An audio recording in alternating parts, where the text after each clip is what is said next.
Welcome to Awesome Movie Year, the podcast where we take a look back at an awesome year for movies, which is every year. My name is Josh Bell, film critic and writer, and I'm here with my co-host. I'm Jason Harris, filmmaker, comedian, and I'm a piece of crap. Okay. But I'm singing a song and nobody cares because I'm distracting them, and everyone here is also a piece of crap, and there are no consequences if you're a piece of crap and you sing a song and you climb the corporate ladder. Man, that just went on and on and on, didn't it? Kind of like this movie felt to me. Okay, well, a preview of Jason's thoughts on the movie we're about to talk about. We are at the season finale of our season on the films of 1967. And as we always do in our season finale, we offered up an audience choice poll, asked you, our wonderful listeners, which movie we should talk about among three similar choices. And this time around, we talked about stage to screen adaptations. And the movie that you all chose was How to Succeed in Business Without Really Trying, the adaptation of the hit Broadway musical written and directed for the screen by David Swift. Also an adaptation from the Shepard Mead book, 1952, a bestseller. Yes, indeed. So the book was adapted into the musical, which was then adapted into the movie, which is now being talked about on the podcast. Right.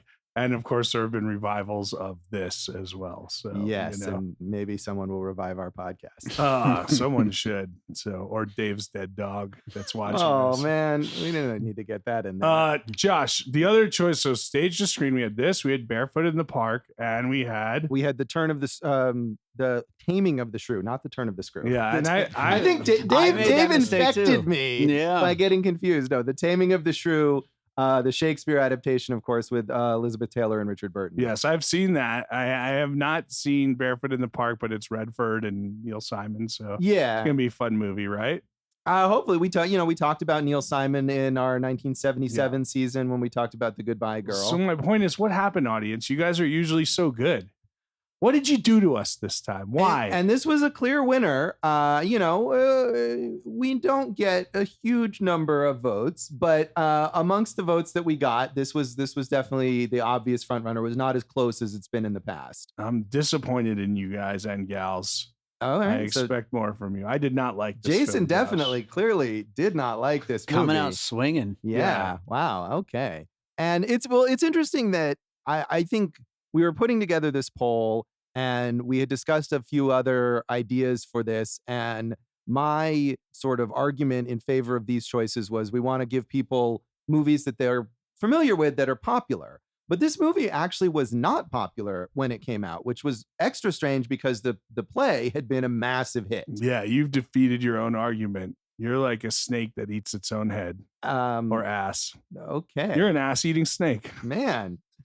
I think no, but my point is that it's become like now it is well known. It is obviously people voted. We for all it. do it. We all do it. Yeah. But at the time, I guess it was actually not a success. I mean, even though the stage production was very successful and very well known, the film didn't really do very well. Producers paid all this money for the rights, and it was going to be a big deal. But then it only grossed $2.9 million on its budget of $3.5 million. So couldn't even make that back at the box office. And of that 3.5, $1 million were just for the rights. Right. Yeah. I mean, this was clearly a hot property, a big commodity at the time that people were eager to adapt. And of course, they tried to capitalize on that by casting a bunch of actors who'd appeared in the stage version. Robert Morse, who is the main star as J. Pierpont Finch. Ponty. Was the original star. Rudy Vallee, who plays his boss, Mr. Bigley, also part of the original Broadway cast. And then Michelle Lee and Maureen Arthur, who play a couple of the lady supporting roles. Really, really well-drawn characters, these women. They were also in the Broadway production, not in the original cast, but in later casts, as it ran for 1,417 performances over the course of 4 years on Broadway. Won 7 Tony Awards and the Pulitzer Prize for Drama. And the New York Drama Critics Circle Award. Yeah, it's like one of very few plays to do that, directed by Frank Lesser. Book written by Abe Burrows, Jack Weinstock, William Gilbert, and of course the music staged by Mr. Bob Fosse, jazz hands. Yes. And Frank Lesser, did he direct it too? He wrote the songs. I don't know, Josh. I just wrote down his name. Leave me alone. Okay, no, I think he's just the songwriter, not the director. That's okay. Yeah. But this is definitely one of those examples of something that's a huge thing in pop culture. And it's like, we got to make this a movie. And then nobody showed up for some reason. In the Heights. Man, Jason's just tearing stuff apart. But critics overall were into it. I mean, they had, the play had been critically acclaimed, and a lot of critics seemingly had seen the play, especially, of course, New York-based critics. Bosley Crowther in the New York Times. Whose name sounds like he's a character in this. It does. It really play. does. But he's an actual person, a critic for the New York Times. He said, "Nothing has happened in 5 years to diminish the suitability or the sting of How to Succeed in Business Without Really Trying, as it was originally done on the Broadway stage. And certainly David Swift has done nothing to diminish the wit, the sparkle, and the zing of the musical show in transferring it into the movie. Using the freedom of the camera, Mr. Swift has caught some very pretty things with New York as his color-drenched setting. The hustle and bustle in the streets, the views from the tops of skyscrapers, and shots of the skyline at dawn. He maintains a lively tempo, and his dances, though minimal, are good. Indeed, we'll wait long for a better musical film than How to Succeed." I was almost like in the middle. I was like, you're right. But like if it was a sandwich, I'd throw the bread out. Each side of that critique is wrong, Josh. It does look good. The colors are very nice, and New York is a perfect setting, and it is hustly and bustly. But I don't think you have to wait very long for a better musical, and nor do I. It didn't really. I mean, I guess this had like some type of edge to it in 1967, so much so that they said that the Ponty character, they had to tone it down for film because he was so edgy on stage. And I did not get that from the Robert Morse performance at all. But I don't know. I just, did you agree with this as far as the story goes? Or I mean, I think he's, maybe being a little overzealous in terms of his praise here, but I liked this movie overall, and I clearly didn't dislike it nearly as much as you did, even if I didn't love it. So Lee Marvin. Oh man, Lee Marvin is not this happy is the with last me. time I'm gonna make an appearance this season. I gotta see Lee Marvin sing and Paint Your Wagon instead or something. That would I be think. fun. Yeah, I'm sure that would be enjoyable. So no, I mean, and I can see how it would have an edge to it. I mean, it is a corporate satire. I mean, whether or not you think that it succeeds, it's clearly trying to sort of take down the idea of big business and all of that stuff in the character of Ponty, who is, I mean, I think you were mocking this in your excellent opening song. Yeah, that was good. That was very good on my part. But I think he's meant to be terrible. And the people overall in this movie are meant to be terrible because they're emblematic of the kinds of people who succeed in corporations. Yeah, I get that. I guess this is one of those things where like you don't have to.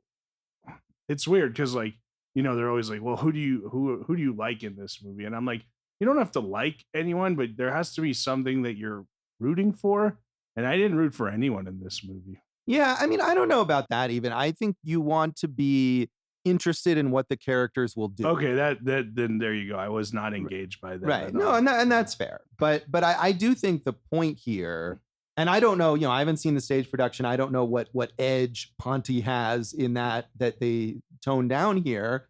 But I do think the point is that he's sort of a sociopath. And that's kind of the idea here, is that that's how you become a success in business, is to be that kind of person. I didn't think he was a sociopath at all. He just, climbed the court. It wasn't American Psycho where he murdered all these people. No, but he could have. I would have believed it if he had. I mean, sure, he had murderous eyes, but no. No, he was, like I said, the whole thing just felt very declawed to me, much like Dave's dead dog, who's lost his nails years ago. They just fell out. Leprosy. Dave's dog has leprosy. Move on to the next review. We don't need that. He's doing quite well, by the way. We don't need that there. Come on. Penelope Houston in The Spectator was also very positive about it. She said, "How to Succeed in Business Without Really Trying is a rather unmodern musical, effortlessly constructed around the gnome-like presence of Robert Morse and the ploys which convert his watchful window cleaner into chairman of the board of the Worldwide Wicket Company. It's perhaps slightly nervous in tone. The great American solemnity about success can't altogether be shaken off, but at least as funny as the old gamesmanship routines, and amiably dedicated to the proposition that any true company man is a rabbit in weasel's clothing. David Swift directs in a plain, bouncing rhythm. Rudy Vallee is engagingly unhinged as a company president happiest when knitting, and Robert Morse surveys his scene of operations with a gloating, wide-eyed stare suggestive of a pixie drunk on Coca-Cola. So, what world are we living in, man? This maybe if this was like out in 1952, I could see like, the edginess of that. But this is 1967. What is happening here? I just don't understand where all these critics are coming from. Where it's the edge and he's drunk on Coca-Cola, like he's like a bad boy. He's like the least. He's got nothing. There's nothing to this character. I mean, I don't think she's saying he's a bad boy. I think she's saying this performance is a bit manic, which I would buy into, even if you don't like it. I think. I mean, what did she say? Rudy Vallee. Well, yeah, Rudy Vallee. She said he was unhinged, which was maybe a little. He's a little much there. Yeah, so. That's a little much. But I do think Robert Morse's performance is meant to be this sort of almost unhinged character. I mean, the hinges must have been very loose at this point if this is all it took for him to get unhinged. All right, fair enough. Well, maybe you will appreciate this typically cynical review from Andrew Saris in The Village Voice, who also kind of liked it, but in a backhanded way. He said, "How to succeed in business without really trying allows a vulgarly untalented director like David Swift the opportunity to demonstrate how to succeed in movie making without really trying.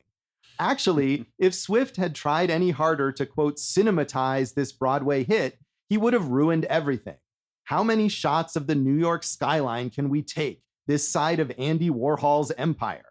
Fortunately, most of the show is a straight recording of Robert Morse's Machiavellian roguery, and the masses will enjoy drifting from the upright posture of, quote, satire to the lolling lasciviousness of wish fulfillment.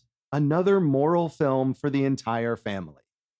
Andrew Saris just makes me want to punch him in the face. See, I thought you would agree with him. By the way, if you're not familiar, Andy Warhol's Empire is 8 hours, right? I think it's 24-hour just static shot of the Empire State Building. Yeah. What a genius. So I think he's saying there were too many shots of I like the building shots. Yeah, all right. And Andy Warhol is a genius, but that doesn't mean everything he did was genius. Right. Well, no, but I mean, I think what he's pointing out is actually something that maybe you're saying is that, he's putting satire in quote marks and saying that it's going to appeal to the masses, implying here that this is not really satirical, that this really doesn't have any kind of bite, So from his perspective, this is, his perspective in sort of the counterculture as opposed to old Bosley Crowther. Yeah. He's saying there's not really much to this. Yeah. I still want to punch him in the face, but I apologize afterwards. Okay. But this is the one thing I kept thinking, this is so interesting that this was the audience pick, because 1967, we kept talking about how this is the year film moved forward by leaps and bounds. And this is still such a throwback, Right. Well, I mean, the audience picked what we offered them to pick, and we didn't engender. Stop defending the audience, Josh. Move on. I'm just saying that those other choices are not necessarily revolutionary films either. Well, I mean, I'm not talking about revolutionary. I'm just talking about not even of that time period. It feels like, this feels like when you did Down with Love, which was a throwback to those Doris Day, Rock Hudson movies. Did you not feel like this could have? Yeah, there's some of that in that. I mean, then those Doris Day, Rock Hudson movies are from, I think, the early 60s. Yeah, I mean, it's only a few years before this. So it's not surprising that, not every movie is, making these giant leaps, that there's still other kinds of movies being made. No, I know. Clearly, I just did not connect with this at all. Clearly not. So I assume you had never seen this before. No, I never saw it before, and We'll never see it again. And I don't know. Maybe I will. Maybe in 10 years I'll watch it and be like, man, I was totally wrong about that thing. Yeah, I don't know. And you're like a musical theater guy. Did you ever see this on stage? No, but that's the thing. I mean, I do love musical theater, and I like musicals. So, and I like the colors of this film. Yeah. And I love Bob Fosse. Right. And I think he's Bob Fosse is one of the greatest directors there ever was. He only made 5 movies, but 3 times he was nominated for best director of those 5, right? Like, and he won one in 73. So I don't know what happened here. It just felt like I was watching different iterations of the same scene over and over again, and I did not like the scene or the people in them. All right. David, you ever seen this before? I had not, and I was looking forward to it, and I liked it. All right. Good. Well, I appreciate a little support there. No, I didn't love it. Yeah, I'm glad you guys liked it. Yeah. You never saw it before either, right? No, I had never seen it before, nor had I seen it on stage. I was, vaguely familiar. And I think, again, putting together this audience choice poll, it was like, oh, I know it. I've heard of that. That'll be something that people will know. And that was really my only impression of it. Yeah. So you're saying our audience has never heard of The Taming of the Shrew or No. Barefoot I meant along with the other things, Okay. This seemed like one, because I think we had one other option that we were going to maybe throw in there and we didn't. Because it wasn't well known. Because it wasn't, I think, as well known. And so we went with these that I knew people would recognize. And that was kind of my impression of it as well. You really have low standards for our audience, which I would usually take you for task for. But since they chose this, they deserve it. All right. Well, thanks for listening. We'll come back in a moment and insult our audience more and talk about our general thoughts on how to succeed in business without really trying.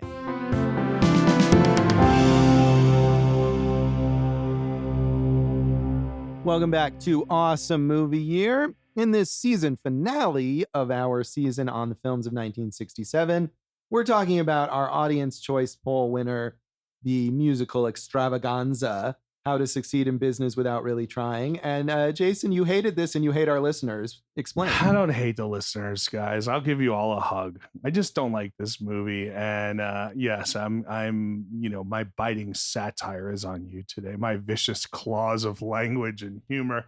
No, I don't hate you guys. Of course not. You picked it. It's fine. I just didn't like it. And I think it has to start with Robert Morse, who is a very acclaimed actor, all the way up until the last decade and everything. And I think he won a Tony for this as well. He won a Tony for this, yeah. Among the 7 Tonys that this won. I don't understand how this is a character.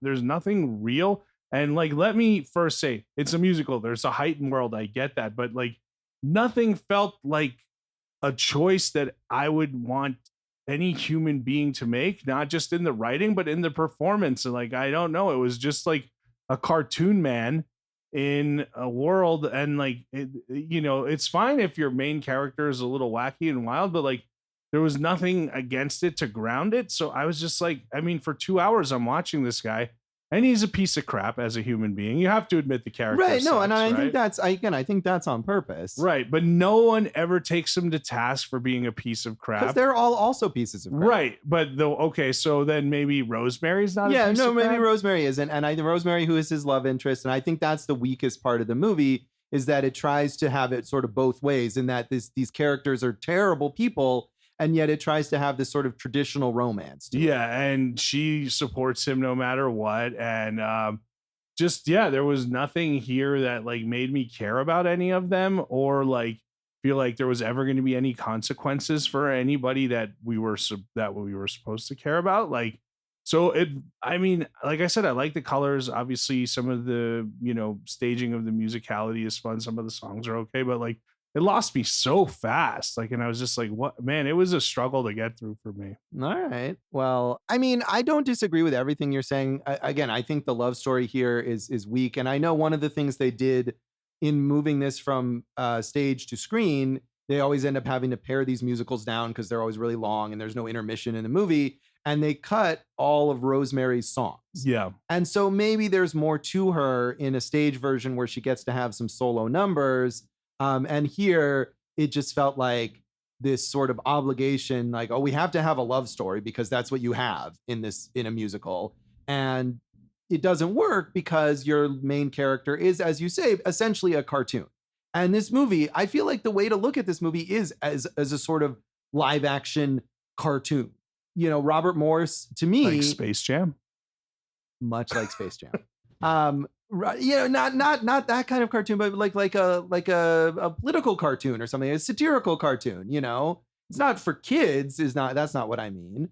But that it's broad and it's exaggerated, and I felt like Robert Morse was almost channeling Jerry Lewis in his performance. Yeah, there was definitely a Jerry Lewis feel to that, but Jerry Lewis had someone to ground him right next to him for most of those performances, right? Yeah, I'm not really a fan of Jerry Lewis. But you liked Robert Morse in this? I did like him. I mean, I definitely think it's a big performance and it's a ridiculous character, but I feel like for what it's meant to be, I think he did well with it. I was interested in what was going to happen to the character, even though, yes, you're absolutely right. He's a terrible person. I mean, the plot here, he acquires this book, the How to Succeed in Business Without Really Trying book, and follows all of its instructions in order to climb the corporate ladder at the Worldwide Wicket Company very, very fast. I mean, the whole movie takes place over the course of like, what, a few days, maybe at most? A couple of weeks. Yeah, something. a very short amount of time.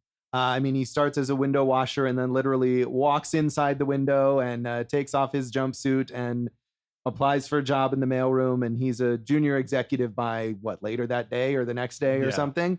So it's a satire of that idea of self-help books, of corporate culture, and is presenting him as the kind of person he's completely amoral. He is devious. He is more than willing to lie and commit fraud, and that's who succeeds in business. And it all works out for him at every chance. But at the same time, he's got this quote unquote romance with Rosemary.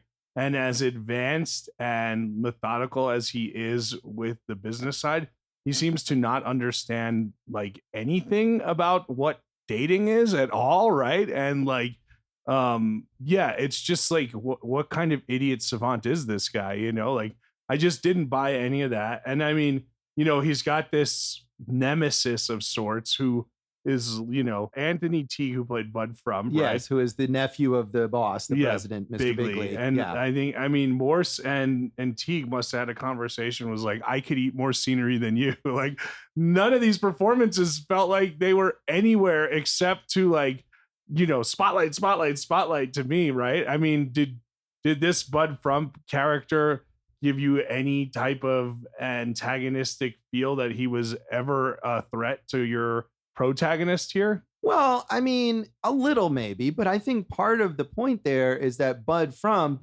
is not the schemer that Ponty is, that he relies on one thing, that he's the boss's nephew, to get himself ahead. And when someone comes in who's on to him and his very basic scheme and who has their own more sophisticated scheme, he's just completely flustered. Yeah, but I think we've seen that character, that nepotism, you know, I'm going to have it easy because my family runs this thing, bad guy, done better in other pieces where it's like, at least he is able to get the upper hand once in a while.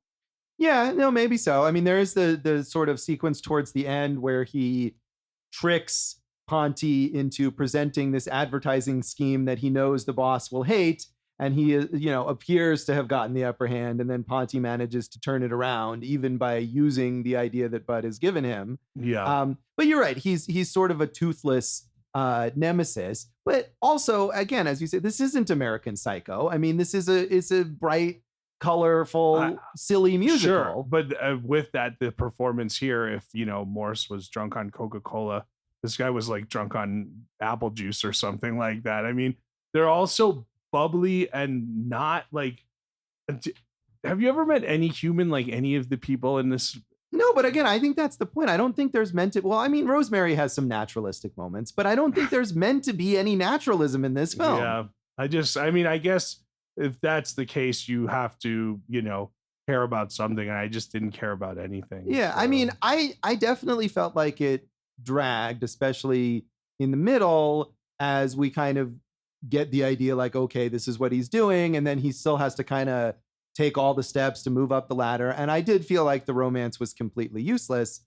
I didn't love it. And I think, you know, part of it is in terms of the pacing is that this happens a lot with these adaptations from Broadway musicals, which are always very long. And again, they have an intermission and it's tough to pare them down properly to make a 2-hour film that keeps the pace up. But overall, like the first half, I thought was really fun, and I thought it was funny, and I liked the corporate satire of it. You know, I realize it's coming from 1967, and maybe this perspective on corporations seems a little quaint to us now that we've had decades of cynicism about them. But it wasn't in every movie like this at the time. It's just so odd to me that you trashed our beloved Dave and his pick, The Producers, which, you know, a lot of the points you're making in favor of this, you just destroyed Dave and his self-worth for that one. And I feel the exact same thing you're saying right now could be reversed too. Like, I think it's funny. This right, is you love the basically Producers. I like The Producers. Yeah. I think it's very much. So why does it work there but not here? Because I do think they're fairly similar. Well, I think it's much more effective, and there's no one who's nearly as good as Gene Wilder. Yeah, I mean, of or course. Mel Brooks. You know what he's capable of, and I think the songs, although less in the, not that I didn't like all the songs here, but like, you know, they just got repetitive to me, you know. But I thought the songs and the staging were way better in The Producers, and so some of the staging was fun in this. I mean, I disagree about the staging. I mean, that was one of the things when we talked about The Producers, that other than that one musical number, to me, that movie is very blandly staged as a film. And I think the one thing David Swift does do well here is that it didn't feel to me like, oh, this is so stage bound or whatever. I felt like he cinematized it, as Andrew Sarris says, well, and I liked the way the musical numbers were presented. I mean, I like the way the musical numbers were. I mean, and the other thing I liked was when Ponte was walking down the busy streets of New York, and there was a lot of hidden cam stuff, and you know, that was like real New Yorkers he was passing. But even that, I was like, who walks like this? Nobody walks like this. And like one scene, he's chasing Rosemary, and he like does a skip, and I'm like, no one would do this. You're just like trying to like constantly say, I'm over here, everybody look at me, you know. And it's like the same problem you had with Zero Mostel, and that I have with Robert Morse in this. I guess I just like that better. Yeah. Well, I mean, I think one thing about this movie is that, you know, that's kind of what all the characters are doing here. Yeah. He's not the only one playing it that way, I think. You know, if it was him doing that in a cast full of subdued performances, I think it would be a lot more irritating. Yeah, by the way, I'm never defending Dave again. No, I think you made a fair point, and that those movies do similar things. And now I'm imagining this movie with Gene Wilder in the Robert Morse role, and I think that would have been great. So much better. Yeah. So. But I will say, related to the musical numbers, as much as I enjoyed them, that this is a famous musical, and yet there aren't any big famous songs necessarily that kind of transcend this. Like, there's a lot of musicals, especially older musicals, where maybe I'm not familiar, and I'll watch it and they'll get to some song and I'll realize, oh wait, that song is from this, you know, but it's sort of become its own thing. And that's not, there's nothing here. I liked when they use like the scene, the stuff when they pitch perfected it, if you will, you know, like used what's around them, like staplers to make background noises in that. I thought that was fun. And, you know, but I just felt like everyone was mugging at every shot. And I mean, Rudy Vallee was fine, but he had nothing, you know, and like that character had nothing to it. And Michelle Lee, like, poor her, you know, like. Right. Well, yeah. I mean, and especially having played it on stage and then to get to the movie and realize they've cut all her numbers. I mean, that's got to be a frustrating experience. Yeah. Now, Robert Morse, Josh, you know, I like the alternative casting, you know. Okay. So, I mean, so they wanted to go to Dick Van Dyke, who that would have been $7,000. Because Dick Van Dyke has never mugged or drawn attention to himself in a musical or anything like that. Yeah, but are you going to say Robert Morse is as good here as Dick Van Dyke in Mary Poppins? Yeah, I actually find Dick Van Dyke and Mary Poppins quite annoying. Well, there you go. You've just proven what a numbskull you are, Josh. Well, I mean, this is not the first time I've done that, I'm sure. Yeah. So no, I just didn't like any of them, and obviously that's just how I have to say. I just have to be honest with you here, Josh. I appreciate your honesty. I want to talk about two songs. Okay. Let's talk about A Secretary Is Not a Thing, a toy or whatever. Yeah. That is definitely see, and actually going into this, especially based on one Letterboxd review that I read, I was like, oh, this is going to be so sexist.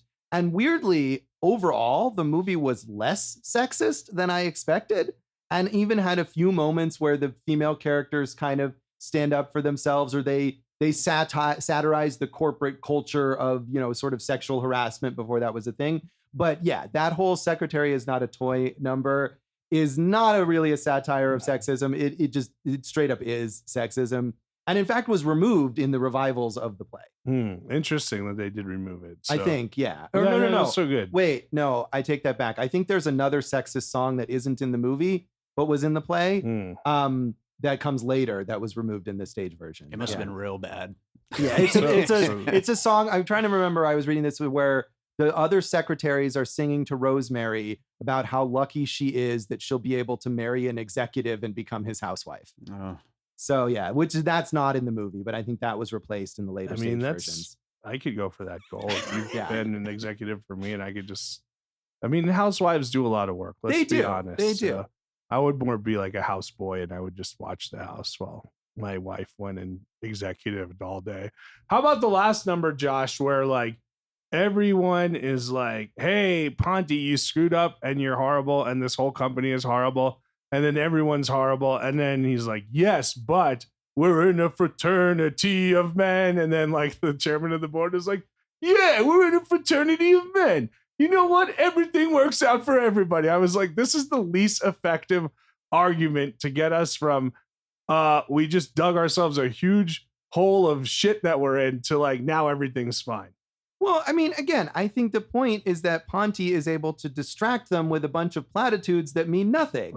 I just didn't buy into it. I did like the guy who played the chairman of the board, though. He had a nice voice and was an interesting physical presence. Yeah, and who also plays Twimble, the head of the mailroom in the beginning of the movie. Yeah, he was good. That guy was good. And you could see like he cared more about acting in the scene than just being the star of everything. Maybe so. But and I quite like that number that Twimble sings about being a company man. I thought that was, and that's early in the film. And that's the second, I think, musical number. And the first one, which is the like theme song, is fine. But that one got me thinking, okay, this has some bite to it. This is clever. I enjoyed that perspective on the idea of just doing everything that the company says and being so cheerful about it and stuff. So I agree. Credit to that guy whose name we obviously don't know. Yeah, I thought I wrote it down, but I didn't. Anyway, like, I don't want to look you at this point. If I keep going, I'm going to be as repetitive as this film. So I leave the floor to you, Josh, and to Idiot Dave. Dave, what did you like about anything about this movie that we didn't talk about that you liked? I mean, nothing else really, but just to, echo what you were saying. I mean, it is, a cartoon. It's a live action cartoon, basically. It's super slapstick. You can see Bugs Bunny playing this to bring back Space Jam, but that's what this movie is meant to be taken as, I think. Yeah. And David Swift had a background in animation. Sure. Again, I'm not saying no, your argument's wrong. I'm just saying it wasn't an effective version of that for me. That's fair. And obviously not for a lot of audiences at the time who didn't show up for it. But people now, I guess, our listeners, if you voted for this movie, let us know and give Jason your thoughts. Please let us know all the things that I'm wrong about. Obviously, you can find us everywhere. Awesome Movie Year on Facebook and Instagram, Awesome Movie Pod on Twitter, and of course, those are the three. So, awesomemovieyear.com. And or harass Jason directly. You can. Jason Harris Comedy on Facebook and Instagram. Jay Harris Comedy on Twitter. Go for Jason.com. Horrible website. I don't think they can comment on your website about this. It's very bad. My website. Is it as bad as this movie? Yes. Wow. Okay. Let's rate this thing. Let's do that. How you want to rate this out of 5 business advice books or something? Sure. Fine. I mean, Wickets is the obvious one. Wickets, right? Yeah. Wickets, of course, which are non-existent. Yeah. 5 secretaries who have human worth. So. Yeah. I did like, I will say also related to the secretaries, I liked Smitty. The sort of nerdy-ish perspective. She offered nothing. Yeah, I thought she offered enough that I was like, oh, I wish that she had done more. She has the one song where she's kind of in between Ponte and Rosemary, encouraging them to express their feelings. Her whole purpose is to make sure that her friend, who has a crush on this man who's an idiot, gets closer to this man who's an idiot. She's trying to help her friend get what she wants. You're right. That's what I said. I agree. So, all right. What do you want to rate this, Jason? 2. It gets 2 secretaries from me. One of the worst films we've watched in all of Awesome Movie. Wow. Okay. Jeez. I'm going to give it 3 secretaries. Again, I didn't love it, and I felt like it kind of dragged on after a while, but I overall had a nice little time with it. So, Dave? I'm also going with 3. Okay. I'm the outlier here, guys. Yeah, so you are. And I'm not, That's okay. I'm okay with being the outlier on All this right. one. Well, we'll come back then and talk about the legacy of how to succeed in business without really trying.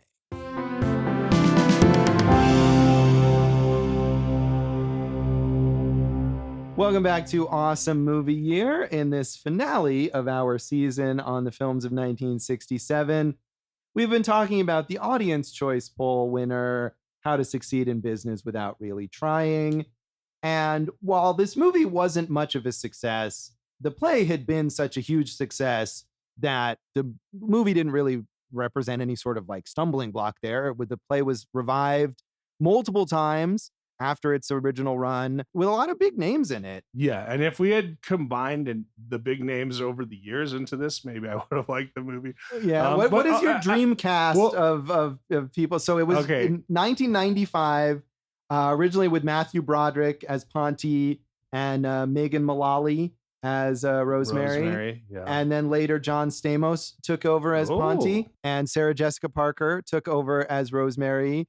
And in the touring version, Ralph Macchio took over as Ponty. Those are the big names from that version. So any of those that you would have preferred? Yeah. Well, no, go through the rest of them. Okay. So, and then the other main revival was in 2011, starting with Daniel Radcliffe as Ponty, along with John LaRoquette as Bigley, who won a Tony. And Daniel Radcliffe eventually replaced by Darren Criss as Ponty, and then later by Nick Jonas, and then LaRoquette replaced by Beau Bridges as Bigley. So those are the big names there. And Roger Bart was in the touring one as Frump. Oh yeah, there you go. So, and then of course we didn't mention this has a book voice narration that kind of gets us through. Walter Cronkite was the book voice in the 95, 96, and Anderson Cooper in 2011. So if I'm putting this together, I'm going to go with, and I don't care if they were a couple or not, because I want the sparks either way. Broderick and Sarah Jessica Parker. Okay. And I guess it's Larroquette is my choice there. I guess, yeah. I mean, in the 95, I just wrote down the people who are well known. I think, there's a lot of other, I'm sure, very talented Broadway actors, but not famous people. Well, so I'll go with John Larroquette. And sorry, Roger Bart, you do not get the part, because in the 1961 original, Frump was played by Charles Nelson Riley. Yeah, and that's one of the only, they, for whatever reason, didn't try to get him for the film. Why wouldn't you? What a huge mistake. Yeah, yeah, I agree. Having seen the producer's musical, I don't want to see Matthew Broderick in any musical. So. But that's how he became so famous. You realize that, right? Well, right. No, I do. Well, as in the 80s. In terms of... in the 80s for the producers? No, in the 80s as a stage actor and in musical, Brighton Beach Memoirs and stuff like that. Is Brighton Beach Memoirs a musical? I don't know, but he was in other stuff then too. Yeah. He was a New York stage actor. Right, right. I mean, I've liked him in a lot of things, but I just feel like that musical was bad. So yeah, that wasn't a good. I mean, the stage version was good, but much like this, the film version, not for me. However, you know who is for me? Charles Nelson Riley. I do like Charles Nelson Riley. So, I mean, this is obviously a sort of a perennial Broadway favorite. You could see it being revived again. Yeah, I would think it would be revived again soon. And I think this movie, where it didn't make money, I'm sure it ran on TV like all the time. Yeah, absolutely. And again, reflected in sort of the audience interest and the awareness. Like, even if this wasn't a success at the time, it's become one of the sort of canon of well-known musicals at this point. Yeah. So Shepard Mead, Josh, you know how many how-to books he wrote? How many? He wrote this one. He wrote How to Get Rich in TV Without Really Trying, How to Succeed with Women Without Really Trying, How to Live Like a Lord Without Really Trying, How to Succeed at Business Spying by Trying, How to Stay Medium Young Practically Forever Without Really Trying, How to Get to the Future Before It Gets to You, and How to Succeed in Tennis Without Really Trying. That many. Wow, he really milked it. And those weren't like actual self-help books. They're like satirical, fake self-help books. Like Dorf on Golf or something like that. I mean, hey, look, it obviously worked for him, and he followed his own advice and succeeded in books without really trying by just writing the same book over and over again. You nailed that one. I mean, and I clearly didn't like the talent that was in this or what they did in this. David Swift created and directed The Parent Trap, the original, and wrote the Lindsay Lohan script. So like, cool, good for you. Robert Morse is he's got like multiple Tonys. He's been up for Emmys, you know, like he won for playing Truman Capote and Front Page Revival with Nathan Lane and John Slattery and John Goodman and Holland Taylor. Played Dominic Dunn on People versus O.J. Simpson. And of course, Mad Men. That's probably where most people know him. Right. Yeah. And were you a fan of Mad Men, Jason? No, I didn't know him from that because, but I'll go back and look at it. Yeah, Mad Men is great. And that was certainly where I saw him first. And in his sort of final appearance on Mad Men. Oh, no spoilers. Well, I'm just saying his character does a like song and dance number. Oh, that's good. That is reminiscent of his Broadway background. Yeah. I mean, the character in general does not sing or dance. He plays Bert Cooper, who's one of the owners of the advertising agency, the main advertising agency on the show, and is kind of a little eccentric and a little out of it at times, and is not in any way reminiscent of Ponty. But I mean, Mad Men itself is clearly influenced by this film. And so many, I think, corporate satire comedies are influenced by this. And the last thing, Robert Morse is still alive, but the last thing that he worked on was Corporate, the Comedy Central series that I think has a clear influence from this film. Interesting. I'd like to hear him sing something else because, like, even the way he sang in this, like, felt like very affected to me. Yeah, maybe so. I mean, again, I think that's part of the point. But you know, you want to hear him sing something with sincerity, I think, is what you're saying. Let's talk about Bob Fosse, Josh. Okay. Bob Fosse, all-time great. Now, who's had a better year than Bob Fosse had in 1973, Josh? He won Best Director for Cabaret. He won Tonys for directing and choreographing Pippin. And he won Emmys for producing, choreographing, and directing Liza with a Z, Liza Minnelli. Like, that's as great a year as you could possibly have. He only made 5 movies, and I kind of love him, man. You know, obviously Lenny's great. You know, do you ever see Lenny? I haven't seen Lenny. Dustin no. Hoffman. Yeah, Lenny? right. Cabaret, we know. I do love Cabaret. There you go. I mean, Star 80. Haven't seen Star 80. We should watch that. All That Jazz is incredible. Yeah, you know. And then I think Sweet Charity was his first one, which I haven't seen. I have not either. So, and I don't know how involved. I mean, as you say, he created a lot of the choreography for the stage version. I don't know if he directly worked on the film or they just adapted that choreography from the stage. What I had read is they had brought someone else in first. Guy got the credit, and like he did not work out at all, but Fosse refused to throw him under the bus. So he took that. But Dave, you love dance moves. What's your favorite Bob Fosse invented dance move? I don't have a list at the ready to go. Well, here. you could use turned in knees, the Fosse amoeba, sideways shuffling, rolled shoulders, or jazz hands. I'll Did go he with jazz. He invented jazz. Yeah, that's what All they right, say. well, I that's personally go impressive. with the Fosse amoeba, All right. which I think is You can't see Jason doing a very embarrassing dance move. might be. What's the other one? I don't know. Other protozoa that does, you know, that we learned about. And The eel? an eel's a protozoa? Oh no, I don't know. I'm just thinking of No. like a dance move. No. All right. All right. Anyway. That was really useless. I liked it. I you know, you mentioned David Swift, and you know, to sort of your point of hating this movie, this was the final theatrical film that he directed. So You deserve it, Swifty. you know, he moved in very successful in TV, and like you said, the Lindsay Lohan Parent Trap was his final credit as a writer. He mostly ended up writing rather than Yeah. directing, but this in some way ended his career as a He didn't feature do film it. director. I didn't look at this and say, like what we talked about with Geely, right? Where it's like Yeah. Martin Brest, who's this pro who's made some great movies, right? And you're like, how did you direct this? Like, what happened here? I didn't think the directing was bad. I just thought the whole project was bad. Okay. Well, I think we can safely end there, unless you have anything else on the legacy you want to mention. I got a lot more. No, I'm just kidding. So I look, it just, no, not for me, this one. All right. Well, thanks to everyone who voted to make Jason watch this movie that he hated. Yeah. Thanks, you pieces of crap. That is how to succeed in business without really trying. And that is this episode and this season of Awesome Movie Year.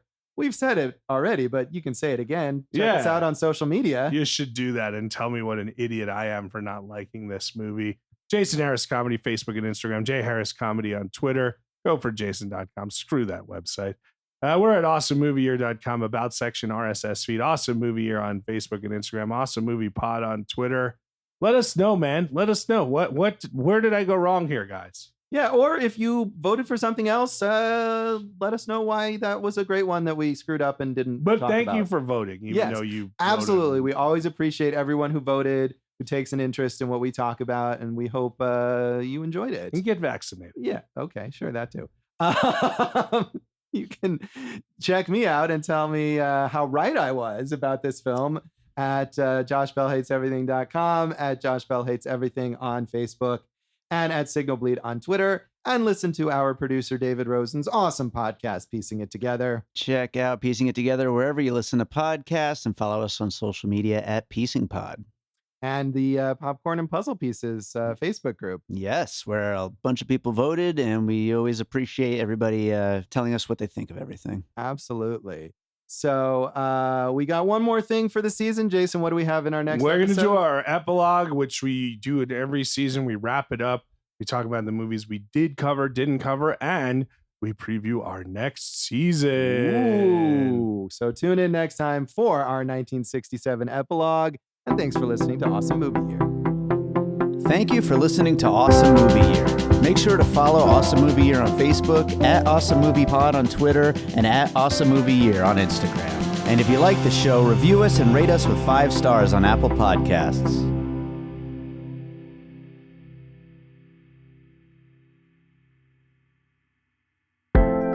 An All Points West production, produced by David Rosen in Las Vegas.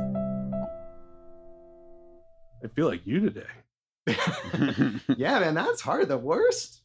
Worse than I Know Who Killed Me or North or... Well, as bad as North. Wow. I'm not going to say worse than I Know Who Killed Me. That one Worse was than pretty Geely? hard. No, nothing's worse than Julie. That's probably the worst one that we watched. Dave, did you have a pick that I hated of one year? The Frighteners, maybe? Yeah, I didn't like the Yeah, Frighteners. you were really down on that one. Yeah, that's about where I would rank this one. Okay. Yeah, I don't like this movie. Obviously. Well, let's talk more about that.